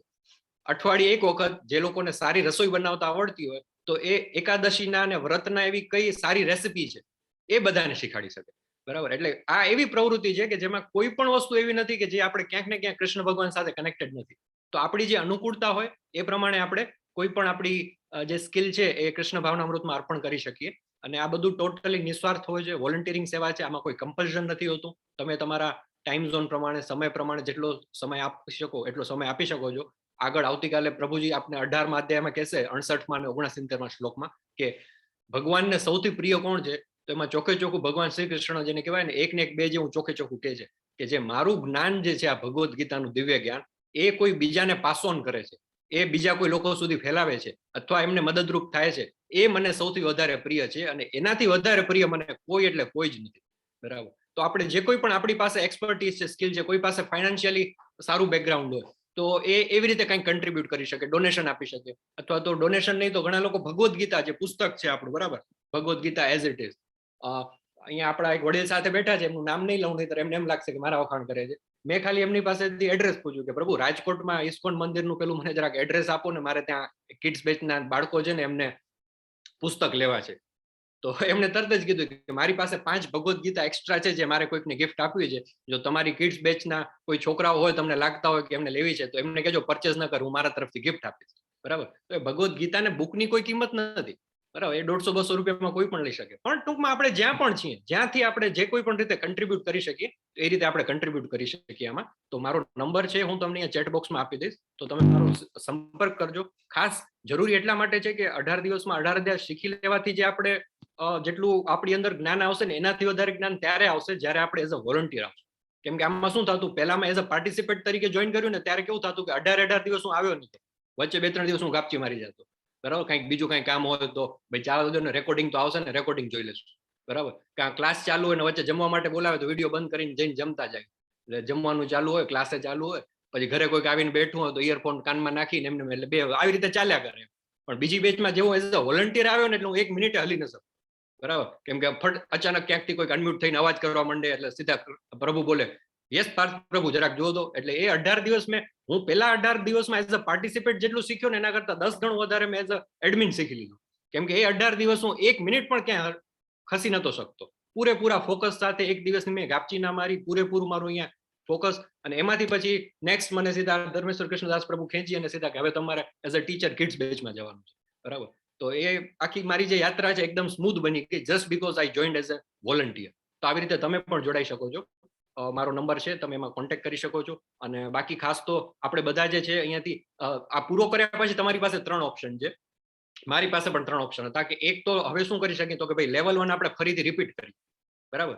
લેવલ 1 કમ્પ્લીટ કર્યું, આવતા મહિને પાછી બેચ ચાલુ થશે તો ફરીથી એક રિપીટ કરીએ કે જેથી કરીને આપણું અમુક વસ્તુ ભૂલાઈ ગઈ હોય, બેઝ ક્લિયર ન થયો તો ક્લિયર થાય. સેકન્ડ ઓપ્શન આવશે કે લેવલ 2 માં આપણે એનરોલ કરીએ. લેવલ 2 વિશે પણ પ્રભુજી તમને ડિટેલમાં જાણકારી આપશે જ. પણ લેવલ 2 ટૂંકમાં કહું ને તો એવું છે કે જે તમે અહીંયા રોજનો એક અધ્યાય શીખો છો ને, લેવલ 2 માં એક અઠવાડિયામાં એક અધ્યાય શીખવાનો હોય. એમાં ખાલી શનિ રવિ જ ક્લાસ હોય. શનિ રવિ 2 દિવસ સાંજનો ટાઈમ હોય 6 વાગ્યાનો સપોઝ, અથવા તો જે કોઈ પણ ટાઈમ હશે એ તમને ગ્રુપમાં આપી દેશે. તો દર શનિવાર અઠવાડિયામાં ખાલી 2 જ ક્લાસ હોય, શનિ રવિ, અને 2 ક્લાસમાં એક અધ્યાય શીખવાનો. એટલે બાકીના 5 દિવસ તમે એમાં રિવિઝન કરી શકો. અત્યારે શું થાય કે તમે આજે પહેલો અધ્યાય શીખ્યા અને હજી તમારા મગજમાં ઉતર્યું ત્યાં બીજા દિવસે પાછો બીજો અધ્યાય, પછી ત્રીજો અધ્યાય, એટલે થોડુંક ફાસ્ટ થઈ જાય. પહેલામાં શાંતિથી એક અઠવાડિયામાં એક અધ્યાય થાય. તો ધીસ ઇઝ લેવલ 2, બરાબર. તો એક ઓપ્શન લેવલ 1 રિપીટ કરવાનો છે, બીજો લેવલ 2 માં જોઈન થવાનો છે. ત્રીજો ઓપ્શન એક ભક્તિ વૃક્ષ કરીને આપણું એક આખું પ્લેટફોર્મ છે. ભક્તિ વૃક્ષ એટલે એમાં કોઈ ફોર્મલ કોર્સ નથી, પણ અઠવાડિયે એકવાર રવિવારે સાંજે 1 કલાક અથવા તો સવારે 1 કલાક આપણે બધા ભેગા થઈએ. અને ઇટ્સ નોટ અ સિલેબસ, એમાં કોઈ બુક કે સિલેબસ નથી, પણ એમને આપણે ચર્ચા કરી ભક્તો અંદર એકબીજા સાથે મળીને. તો ઇટ્સ અ ઇન્ફોર્મલ ગેધરિંગ. તો તમે એ પણ કરી શકો, બરાબર. એના પણ બધા અલગ અલગ ટાઈમ છે, બેચીસ છે, બધું અવેલેબલ છે. તો જે કોઈ પણ તમારી અનુકૂળતા હોય તમે કરી શકો. મારી પાસે પણ 3 ઓપ્શન હતા કે લેવલ 1 કરવું રિપીટ, લેવલ 2 કરવું કે ભક્તિ વૃક્ષ કરવું. મેં 3 કરી નાખ્યા. લેવલ 1 માં હું જોડાઈ ગયો રિપીટ, લેવલ 2 એ કર્યું અને આ કર્યું. કેમ કે આ તો જ્ઞાન જ એટલું બધું છે કે આપણી આખી એક જિંદગી ઓછી પડી જાય. તો આટલો સારો ઓપોર્ચ્યુનિટી આપણને મળતી હોય તો આપણે એ કરી શકાય. તો આઈ થિંક આ રીતનું મારે તમારી સાથે શેર કરવું હતું. કોઈ પ્રશ્ન હોય તમારા એક્ઝેક્ટ તો તમે પૂછી શકો છો મને. તો અધરવાઇઝ પછી આપણે મારો નંબર પણ અહીંયા તમારી સાથે શેર કરી દઈશું. હરે કૃષ્ણ. અનમ્યુટ કરીને તમે પ્રશ્ન પૂછી શકો છો. હરે કૃષ્ણ. જી હરે કૃષ્ણ. ટાઈમ વિશેના પ્રશ્ન હોય છે, પણ તમે ક્વિઝ ફિનિશ કરશો એટલે આઈ થિંક તમે ડાયરેક્ટ લેવલ 2 માં એનરોલ થશો. આ વખતે એવી સિસ્ટમ છે ને પ્રભુ, બરાબર ને? હાજી હાજી. લેવલ 2 જનરલી અત્યારના જે છે ને શનિ રવિ 6 વાગ્યાનો ટાઈમ છે આપણો, બરાબર. 6 PM 7 PM છે. 7 વાગ્યાનો છે, 7 વાગ્યાનો. હા, એટલે એક બેચ 7 વાગે છે. રાઈટ. 7 PM 2 બેચીસ છે, એક 6 વાગ્યાની પણ છે, 7 છે. તો એ તમે રજીસ્ટ્રેશન નું જ્યારે ઓપ્શન આવશે ને ત્યારે તમે જોઈ શકો છો એમાં, બરાબર. અને ખાસ વોલન્ટિયર સેવામાં પણ બધા જોડાઓ જે કોઈને પણ અનુકૂળતા હોય. અને બાકી લેવલ 2 પણ કરો, ભક્તિ વૃક્ષ કરો, બરાબર. ગમે તે રીતે કોઈ ના કોઈ રીતે જોડાયેલા રહો તો આપણું છે ને કન્ટિન્યુ રહેશે. બાકી તો આ પેલું પિક્ચર જેવું થાય, આપણે પિક્ચર જોવા ગયા હોય કોઈ મોટિવેશનલ પિક્ચર કે એવું, તો આપણે દેશભક્તિનું પિક્ચર જોવા ગયા હોય તો ત્યારે આપણી આમ ભાવના એવી હોય અંદર, હમણાં બહાર નીકળીને આપના હાથમાં મશીન ગન આપે તો આપણે પાકિસ્તાન ઉપર જઈને હુમલો કરાવીએ, બરાબર. પણ એ 2 દિવસમાં પછી બધું ઢોળાઈ જાય, હે ને. 2 દિવસ પછી પાછા આપણે સાવ નોર્મલ થઈ જાય. તો જ્યારે ભગવદ્ ગીતા તો ઇટરનલ મોટિવેશન છે, એ ક્યારે આમ પૂરું ન થઈ શકે, પણ એ આપણા તરફથી હવે છે કે આપણે કેટલા એમાં જોડાયેલા રહી શકીએ. જો આપણે જોડાયેલા રહેશું તો એમાં કરી શકશું. ભક્તિ વૃક્ષની લિંક, હા, એ પણ તમારું લેવલ 1 કમ્પ્લીટ થશે ને એટલે ભક્તિ વૃક્ષની પણ લિંક તમારી સાથે શેર થશે. એમાં પણ તમે વોટ્સએપ ગ્રુપમાં મૂકી દેવામાં આવશે. હા પ્રભુ, somehow I cannot type my number here, તો તમે જરા મારો મંદિર પ્રભુ નંબર ચેટમાં તમને કોર્સ તો બનાવી દો પ્રભુજી. ખબર નહીં, કોઈ કદાચ મારા નેટવર્કમાં જ ઇશ્યુ છે, એટલે એક સાથે બધી ઓકે વિન્ડો તમારો નંબર આપી રાખું છું. નંબર ખાલી મારો આપી દેજો. ઓકે ઓકે, ચલો, હરે કૃષ્ણ તો બધાને. બાળકો રાહ જોઈ રહ્યા છે. આજે અમે બાળકોની પેરેન્ટ્સ મીટિંગ રાખી છે. હરે કૃષ્ણ. અચ્છા સ્કૂલમાં જેમ પેરેન્ટ્સ મીટિંગ હોય ને, એટલે તો હું આપની રજા લઈશ અને બસ આવી જ રીતે બધા જોડાયેલા રહેજો. સરસ મજાના બધા આ બધા ચહેરા, આમાં ઘણા બધા પરેશ શાહ પ્રભુ ને લલિત કુમાર વેદ પ્રભુ ને, આ તો બધા અમારા જેને કહેવાય ને કે વેલુભા વાઘેલા પ્રભુ ને, આ બધા તો અડીખમ યોદ્ધાઓ છે. દરેક બેચમાં સાથે હોય જ. તો બીજા પણ જે નવા નવા ચહેરા દેખાય છે, આશા રાખું કે તમે લોકો પણ અમારી સાથે કન્ટિન્યુઅસલી જોડાયેલા રહેશો.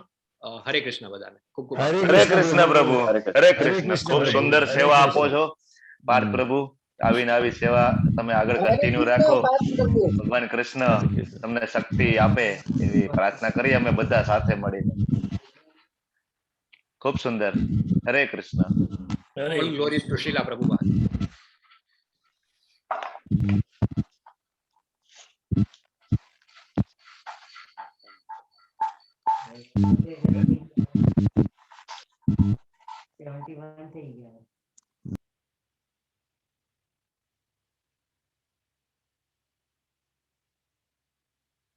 તો હરે કૃષ્ણ, મારો વોઇસ ક્લિયર છે ને મંદી પ્રભુ? Yes, હરે પ્રભુ. કૃષ્ણ. ઓકે, તો આપણે દાન જોતા હતા. આપણે સાત્વિક દાન જોયું, બરાબર? કઈ પ્રકારનું સાત્વિક દાન હોય આપણે આ સ્લાઇડ ઉપર હતા. અને આપણે જોયું કે ભગવદ્ ગીતા, હમણાં પાર્થ પ્રભુ વાત કરતા હતા, એટલીસ્ટ તમે ભગવદ્ ગીતા કોઈકને ડોનેટ કરો, ગિફ્ટ કરો, બરાબર? કોઈકનું જીવન પરિવર્તન થઈ જાય અને યોગ્ય જગ્યાએ દાન કરવું. ભગવાન હવે આપણને રજોગુણી દાન કેવું હોય એ આપણને સમજાવે છે. પરંતુ જે દાન અમુક બદલાની અપેક્ષાથી, આ બહુ ઇમ્પોર્ટન્ટ છે. અત્યારે કળિયુગની અંદર આ તમે જો કે નાનું એવું ડોનેશન, તમે જો બાજુમાં ફોટો છે, બરાબર? ફોટો સેશન પેલા તો આખું ચાલે, બરાબર? શું કામ? તો કે ભાઈ આ જન્મમાં અથવા આગળના જન્મમાં કંઈક ને કંઈક એની અપેક્ષાઓ હોય છે, બરાબર? આ જન્મમાં તો કહેવાય ડાયરેક્ટ શું? તો કે કીર્તિ. ઓહો, તમે તો બહુ દાન કરો છો ભાઈ. બસ આના માટે મોસ્ટલી દાન અત્યારે આના માટે થાય. ફોટો સેશન થાય. તમે જો મોટા સમાજને આ તે બને માણસો લાખો રૂપિયા કહેવાય દાન આપે, પણ પાછળ એની ખ્વાહિશ શું હોય? તો કે મારું મોટા અક્ષરે નામ લખવાનું ભાઈ ગેટ ઉપર. મંદિરમાં દાન કરે તો કે ભાઈ મારી તકતી મારવાની ત્યાં, બરાબર? નહીતર હું ડોનેશન ના આપ, બરાબર? તો આ શું છે? ભગવાન કહે છે આ રજોગુણી દાન છે. બદલાની અપેક્ષાથી, કર્મફળની ઈચ્છાથી અથવા ના મરજી પૂર્વક અપાય છે, રજોગુણી દાન છે. આપણે કોરોનામાં જોયું, સામાન્ય 2 રૂપિયાનું માસ્ક છે એ ડોનેટ કરવા જાય અને આ માસ્ક પહેરાવતા એને ફોટો પાડે, પછી વોટ્સએપમાં મૂકે, ન્યૂઝપેપરમાં આવે, બરાબર? 5 રૂપિયાનું પાર્લેજી ડોનેટ કરે એમને, એમાં પાછો ફોટો પાડે. તમે વિચાર કરો કે સામેવાળા માણસની શું સ્થિતિ થાય, બરાબર? તો બહુ અઘરું છે રજોગુણી દાન, અને એની ગતિ પણ અઘરી છે. ધ્યાન રાખવું જોઈએ હંમેશા. ભગવદ્ ગીતાનું જ્ઞાન હોય તો તમે જો આ બધા પાપ કર્મોમાંથી તમે બચી શકો. આનાથી પણ ખરાબ છે તમોગુણી દાન, બરાબર? અને જે દાન ભગવાન શું કહે છે? ગમે તેવી અપવિત્ર જગ્યાએ, અનુસૂચિત સમયે કોઈ કુપાત્ર માણસ અથવા પૂરતું ધ્યાન અથવા આદર આપ્યા વિના અપાય છે, તે તામસી કહેવાય છે. કેવું? તમે જો બાજુમાં શું કે છે? Help, I need money for weed. Weed એટલે નશો કરવા માટે. મેં તમને આની પહેલા વાત કરી હતી. ફોરેનમાં અમુક માણસો આ બેનર લઈને બેઠા હોય કે બિયર માટે, આલ્કોહોલ માટે પૈસાની જરૂર છે, અને માણસો દાન પણ કરે છે. વિચાર કરો તમે, દાન પણ ત્યાં કરે છે. તો આવું દાન છે એ ક્યાં જાય છે? એ તમોગુણી દાન છે. તમે દાન કરો છો, કોઈ માણસ એનો નશો કરે છે, કોઈ બીડી સિગારેટ પીવે છે, કે બીજી કોઈ એવી પ્રવૃત્તિમાં કહેવાય કે જાય છે, કોઈને નુકસાન પહોંચાડે છે, તો એ જે દાન તમે કરેલું છે, એ માણસ એ જે ધનનો ઉપયોગ કરે છે, એના કારણે એને તો કર્મબંધન થવાનું જ છે, બરાબર? પણ તમે સેમ, બરાબર, કારણ કે તમે એની હેલ્પ કરી છે, બરાબર? તમે એની હેલ્પ કરી છે એટલે તમે પણ એમાં સહભાગી થવાના, એના કર્મબંધનમાં. ભગવાન ક્લિયરલી કહે છે. તો આદર આપ્યા વિના દાન નહીં. દાન એવું કરવાનું કે આ હાથેથી આપો, આ હાથને પણ ખબર ના પડવી જોઈએ, બરાબર? એવું દાન કરવાનું. પ્રભુપાદ તો ક્લિયરલી કહે છે કે આવકનો જનરલી 50% હિસ્સો હોય ને, એ કૃષ્ણ ભાવનામૃતમાં દાન કરો, બુકમાં આપો, મંદિરમાં આપો, બરાબર? ભગવાનની સેવામાં દાન કરો. બેસ્ટ દાન છે, કારણ કે શુદ્ધ સત્વમાં કરેલું તમારું દાન છે, બરાબર? એટલે જો શક્તિ હોય તો આપણે ડોનેશન કરી શકીએ, બરાબર? પછી હવે ભગવાન કહે છે ઓમ તત્સત ઇતિ નિર્દેશો બ્રહ્મણ્ય ત્રિવિધમ સ્મૃતમ.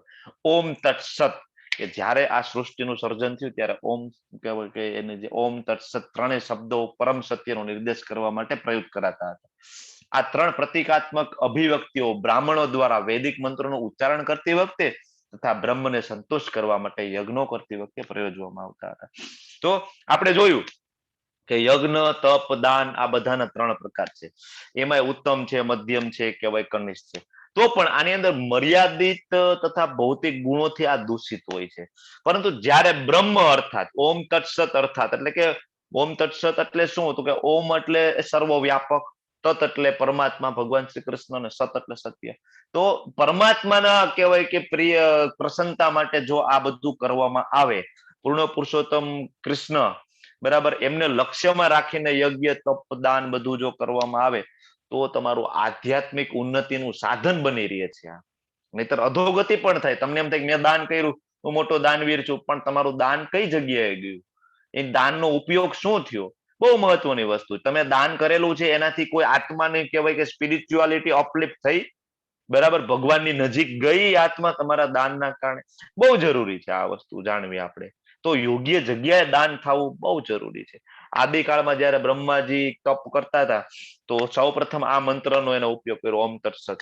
બરાબર, તો કોઈ પણ કાર્ય ઓમ તત્સત થી શરૂ થાય. વેદના મંત્રો છે ઓમ તત્ વિષ્ણુ, આવી રીતના ઓમ તત્ થી શરૂઆત થાય. બરાબર, તો બહુ જરૂરી છે ઓમ તત્સત. ભગવાનના પ્રસન્નતા માટે કરવું જોઈએ બધું આપણે. હવે ભગવાન શું કહે છે? હે પાર્થ, પરમેશ્વરમાં શ્રદ્ધા વગર, ભગવાનમાં જો શ્રદ્ધા ના હોય તમને, યજ્ઞ કરો, દાન કરો કે તપ કરો, જે કંઈ કરવામાં આવે છે તે કેવું છે? ક્ષણભંગુર છે, અસત કહેવાય છે. અસત, બરાબર.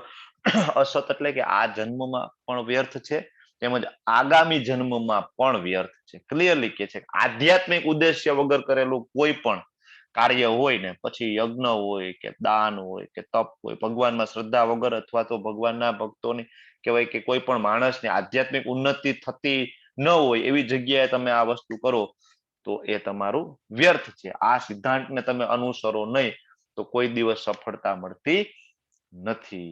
બરાબર, તો આ સંદેશ આપણે છે દૂર સુધી લઈ જવો જોઈએ કે કઈ રીતના યજ્ઞ કરવું જોઈએ, કઈ રીતના દાન કરવું જોઈએ, કઈ રીતના તપ કરવું જોઈએ. બહુ ઇમ્પોર્ટન્ટ છે. સિમ્પલી આપણે શું કરવાનું છે? યજ્ઞ, કયો યજ્ઞ કરવાનો છે? જપ યજ્ઞ કરવાનો છે. બરાબર, તો આ સાથે આ ચેપ્ટર તો અહીં પૂર્ણ થાય છે, પણ એક બીજી નાની એવી સ્લાઇડ મારે રન કરવાની છે. 2 જ મિનિટ થશે. જનરલી કેવું હોય કે 17મા દિવસે નામાનિષ્ઠાદાસ પ્રભુજી છે એ આવતા હોય છે. બરાબર, ઇન્ટ્રોડક્શન માટે. કારણ કે આપણું સુંદર મજાનું મંદિર છે, શ્રી શ્રી રાધા ગોવિંદજીનું મંદિર બને છે મેંગલુરુની અંદર. બરાબર, તો આવતા હોય છે. આ કોર્સના રચયિતા નામાનિષ્ઠાદાસ પ્રભુ છે. જો આવી આપણી જગ્યા છે ત્યાં આપણું ભૂમિપૂજન થઈ ગયું છે.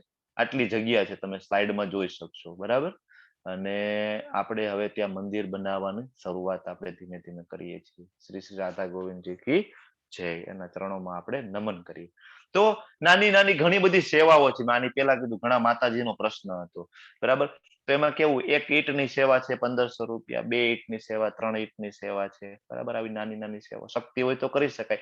કઈ બરાબર કઈ કમ્પલસરી નથી, બિલકુલ ચિંતા નહીં કરવાની. કઈ કમ્પલસરી નથી. શક્તિ હોય તો આપણે થોડું થોડું ભગવાનની સેવામાં આપણે દાન કરી શકીએ. આપણે લાઈફ પેટ્રોન વાળું જોયું હતું, મેમ્બરશિપ વાળું. બરાબર, અદ્ભુત છે. આ તો પ્રભુપાદની યોજના છે, અદ્ભુત યોજના છે.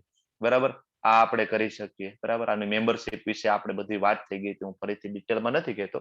35,500 બરાબર 55, અને એ પણ તમે 1 વર્ષના ઇન્સ્ટોલમેન્ટમાં. ઇસ્કોનના કોઈ પણ મંદિરમાં તમે 3 દિવસ સુધી રોકાઈ શકો છો, ગેસ્ટ હાઉસમાં. બરાબર, આખા ઇન્ટરનેશનલ લેવલે રોકાઈ શકો. તમારા જન્મ દિવસે સરસ મજાની પૂજા થાય. બરાબર, તમને ભગવદ્ ગીતા, ભાગવતમ સિવાયના પ્રભુપાદના જેટલા પુસ્તકો છે એ તમને પુસ્તકો આપવામાં આવે છે. બરાબર, અને બાકી મોટી સેવાઓ પણ છે. ધર્મકર્તા સેવા છે, 1,08,000ની અમાઉન્ટ એમાં હોય છે. 2,70,000 છે. બરાબર, તો ધર્માધિકારી છે, પછી મુખ્ય ધર્માધિકારી સેવા 5,40,000. બરાબર, 10,80,000 મહામુખ્ય ધર્માધિકારી. આની સાથે આપણી બીજી નાની નાની સેવાઓ પણ છે. આપણે તે દિવસે વાત થઈ હતી, આટલી મોટી સેવા આપણે ના કરી શકીએ તો નિત્ય સેવા પણ છે. રાજભોગ સેવા છે, ફૂલ સેવા છે, 500 રૂપિયા, 1000 રૂપિયા, આવી સેવાઓ નાની નાની છે. પોસિબલ હોય તો આપણે કરી શકીએ. બરાબર, કમ્પલસરી નથી. બરાબર, પણ આપણું જનરલી આપણે બધા નાનું નાનું ડોનેશન કરતા હોય. આ બહુ મોટી વાત નથી, પણ યોગ્ય જગ્યાએ આપણું ડોનેશન જવું જોઈએ ભગવાને કીધા એ પ્રમાણે. બરાબર, તો આ સાથે આ સુંદર મજાનો ચેપ્ટરનું વક્તવ્ય હું પૂર્ણ કરું છું. બોલવામાં કઈ અતિરેક થયો હોય તો હું ક્ષમા ચાહું છું. હરે કૃષ્ણ.